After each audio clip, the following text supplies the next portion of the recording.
Hello friends, welcome back to my YouTube channel. आज बहुत time के बाद मैं वीडियो अपलोड कर रही हूँ। एक्चुअली टाइम की बहुत ज़्यादा शॉर्टेज है। So let's start electrochemistry. Electrochemistry के लिए मुझे बहुत सारे कमेंट्स आए हैं मेरे स्टूडेंट्स के कि मैम प्लीज़ आप इलेक्ट्रोकेमिस्ट्री और केमिकल काइनेटिक्स की वीडियोस अपलोड करो, बट टाइम नहीं मिल पा रहा। सो आज हम इलेक्ट्रोकेमिस्ट्री शुरू कर रहे हैं। इलेक्ट्रोकेमिस्ट्री जो टॉपिक है ये बहुत ही इंपॉर्टेंट टॉपिक है। ये +2 में भी आता है। अगर आप बीएससी एमएससी अगर हायर लेवल पे कोई भी आप कॉम्पिटिटिव एग्जाम देते हो, जैसे कि सीएसआईआर नेट आईआईटी एग्जाम, कोई भी आप क्लियर करना चाहते हो, तो ये वाला टॉपिक आपको वहाँ पे आएगा ही आएगा। So it is most most most important topic. So let start. सबसे पहले हमें ये पता होना चाहिए कि इलेक्ट्रोकेमिस्ट्री होता क्या है, right. What is electrochemistry? So सबसे पहले हम इसकी डेफिनेशन पढ़ेंगे। डेफिनेशन इसकी क्या है? It is the branch of chemistry which deal about relationship between electrical and chemical energy. जो भी कोई भी एनर्जी होती है इलेक्ट्रिकल और केमिकल, उनके बीच का जो रिलेशन होता है उसको हम बोलते हैं इलेक्ट्रोकेमिस्ट्री। इलेक्ट्रो मतलब इलेक्ट्रिसिटी और आगे आगे केमिकल एनर्जी, इन दोनों का जो रिलेशन है उसको मिलके ये वर्ड बना है इलेक्ट्रोकेमिस्ट्री। ठीक है, ये जो इलेक्ट्रोकेमिस्ट्री है ये सारी की सारी इलेक्ट्रॉन्स पे बेस्ड है, जो कि हम आगे पढ़ेंगे। इससे पहले हम एक और डेफिनेशन पढ़ते हैं, कंडक्टर। कंडक्टर से आपको समझ आएगा कि इलेक्ट्रोकेमिस्ट्री से इसका क्या रिलेशन है, इलेक्ट्रोकेमिस्ट्री हम क्यों पढ़ते हैं, right. So what is conductors? Conductors are those substance which allow the electric current to pass through them. कोई भी अगर हम सब्सटेंस लेते हैं, मान लो कोई भी एक रोड ले ली हमने, वहां से उसको हमने इलेक्ट्रिक करंट पास कराया, तो जो उसमें इलेक्ट्रिक करंट पास होएगा जिनमें से, वो होंगे कंडक्टर। और जिनमें से इलेक्ट्रिक करंट पास नहीं होता उसको हम क्या बोलते हैं? इंसुलेटर्स। ठीक है, यहाँ पे मैंने इंसुलेटर की कोई भी डेफिनेशन नहीं बताई है, जस्ट आपको बोल के बता रही हूँ कि व्हाट इज इंसुलेटर, जिसमें करंट इलेक्ट्रिक करंट पास नहीं होता। सो जब हम बात कर रहे हैं कि इलेक्ट्रिक करंट पास हुआ, अब हमें कैसे पता कि इलेक्ट्रिक करंट कैसे पास हुआ? मान लो कोई भी इलेक्ट्रॉन्स है, जब वो इलेक्ट्रॉन्स मूव करेंगे, राइट, तो जब वो मूव करेंगे इलेक्ट्रॉन्स, या तो कोई ना कोई इलेक्ट्रॉन लूज करेगा या कोई ना कोई इलेक्ट्रॉन गेन करेगा। ठीक है, जब एक ने गेन करा एक ने लूज करा तो क्या हुई? मूवमेंट हुई। जो इलेक्ट्रॉन्स की मूवमेंट हुई उससे क्या हुआ? एक करंट प्रोड्यूस हुआ जिसको हम बोलते हैं electric current. That means flow of electron से क्या प्रोड्यूस होता है? Electric current. और जिसमें से इलेक्ट्रिक करंट पास होता है उसको हम क्या बोलते हैं? कंडक्टर। जिसमें नहीं होता उसको हम क्या बोलते हैं? इंसुलेटर। इसकी बहुत सारी एग्जांपल्स है, लाइक कॉपर, जिंक, एल्यूमिनियम। कोई भी हम सोल्यूशन लेते हैं, एसिडिक सोल्यूशन, बेसिक सोल्यूशन, या कोई भी सॉल्ट जैसे NaCl हो गया, उसका हम सोल्यूशन लेते हैं, इसको हम बोलते हैं कंडक्टर। कंडक्टर आगे दो प्रकार के होते हैं, right. There are two types of conductors, first metallic conductor और second is electrolytic conductor. Metallic conductor को हम इलेक्ट्रॉनिक कंडक्टर भी बोल सकते हैं। ठीक है, और आपने सुना होगा रिडॉक्स रिएक्शन। रिडॉक्स रिएक्शन जो है हमने 10th क्लास में भी पढ़ी है, +1 +2, फर्दर आप आगे क्लासेस में जाते हो वहां पे भी हम रिडॉक्स रिएक्शन पढ़ते हैं। ठीक है, रिडॉक्स मतलब मतलब रिडक्शन, ऑक्स मतलब ऑक्सीडेशन। तो इसको हम जहां पे रिडक्शन हो and as well as oxidation हो तो हम उसको क्या बोलते हैं? Redox reaction, right. Redox reaction की और भी बहुत सारी डेफिनेशंस है, लाइक ऑक्सीजन का गेन होना या हाइड्रोजन का लूज होना, बट यहाँ पे हम सिर्फ बात करेंगे किसकी? ओनली एंड ओनली इलेक्ट्रॉन्स की, क्योंकि इलेक्ट्रोकेमिस्ट्री में सिर्फ हमने क्या पढ़ना है? Movement of electrons. ठीक है, यहाँ पे हम एक एग्जांपल लेके समझते हैं। यहाँ पे हमने एक मेटल ली सोडियम और एक नॉन मेटल ली क्लोरीन, राइट। तो इनकी हमने इलेक्ट्रॉनिक कॉन्फ़िगरेशन करी 281, क्योंकि इसका एटॉमिक नंबर होता है 11, इसका एटॉमिक नंबर होता है 17।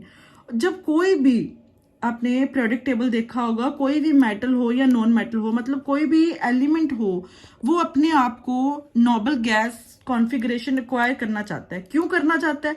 For the stability. ठीक है, it acquire noble gas configuration for stability. कोई भी यहाँ पे मेटल नॉन मेटल कोई भी एलिमेंट हो, वो अपने आप को स्टेबल करना चाहेगा।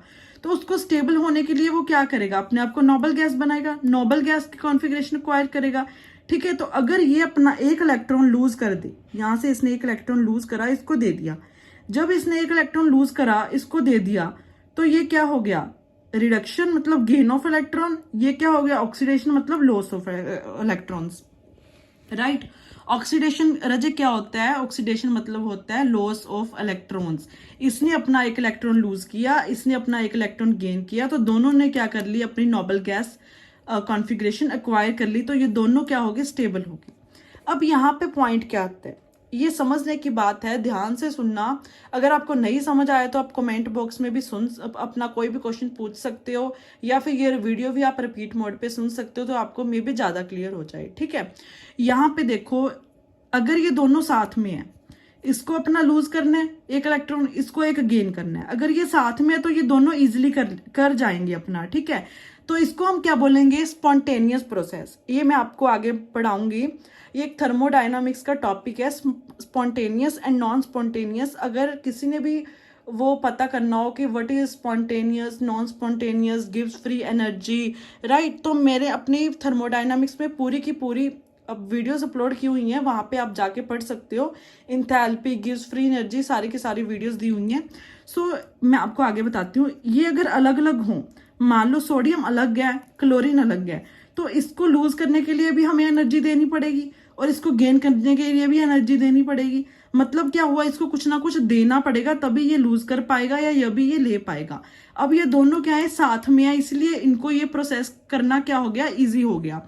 मान लो कोई भी एक बैलून है, उसमें हवा भरी हुई है, अगर हम एक बैलून को सुई मार देंगे बैलून के बीच में, राइट, तो वो हवा अपने आप बाहर आ जाएगी। ठीक है, अगर हम छत पे खड़े हैं, ऊपर से पानी गिरा दे, तो वो पानी अपने आप नीचे आ जाएगा।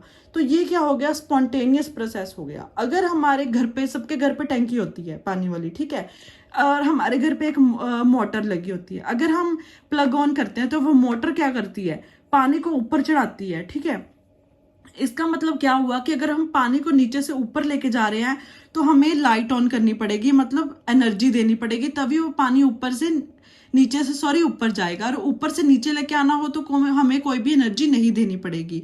इट मीन्स स्पॉन्टेनियस प्रोसेस वो होता है जिसपे हमें कोई भी एनर्जी नहीं देनी पड़ती, और नॉन स्पॉन्टेनियस प्रोसेस वो होता है जिसपे हमें एनर्जी देनी पड़ेगी। ठीक है, ये मैं आपको आगे डायग्राम के साथ समझाती हूँ।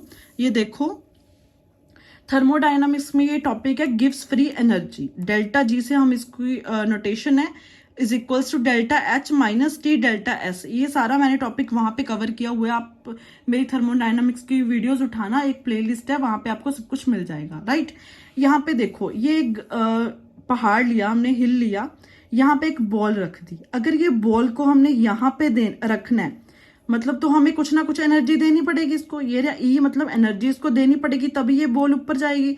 तो मतलब ये क्या हुआ? Non spontaneous process. राइट, अगर ये बॉल ऊपर है, मतलब जब ये बॉल ऊपर होएगी तो इसकी पोटेंशियल एनर्जी सबसे ज्यादा होएगी।